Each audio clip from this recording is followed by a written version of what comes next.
శివగారు, ఏంటి? మనం ఇప్పుడు వెళ్తుంది గుడికి కాదు, కావేరి వాళ్ళ పూజ దగ్గరికి. స్నేహ?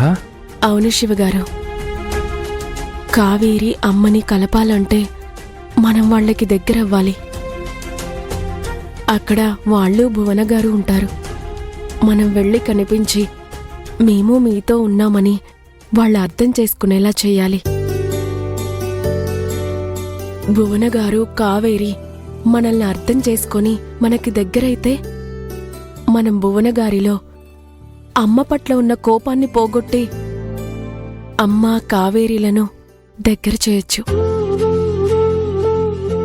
మీకు చెప్పకుండా ఈ నిర్ణయం తీసుకున్నాను, నన్ను క్షమించండి శివగారు. స్నేహ, నాకు రాని ఆలోచన నీకొచ్చింది. నువ్వు నాకు సారీ చెప్పడం కాదు, నేను నీకు థ్యాంక్స్ చెప్పాలి. నువ్వు నా కుటుంబం, సారీ, మన కుటుంబం గురించి ఆలోచించావు.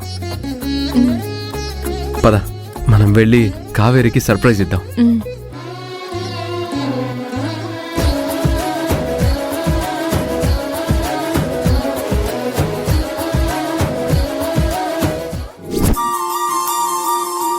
అమ్మమ్మా, అన్నీ వచ్చాయా? అన్నీ వచ్చాయమ్మా. అన్నీ రెడీయా? రెడీ. అర్జున్ రెడీ? రూమ్ లో రెడీ అవుతున్నారు అత్తయ్య. త్వరగా రమ్మను, టైం అవుతోంది. అలాగే అత్తయ్య. అర్జున్ బాబు రెడీయా?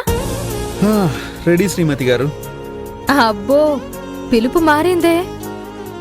నా భార్య నా ఇష్టం, నాకు నచ్చినట్టు పిలుచుకుంటాను.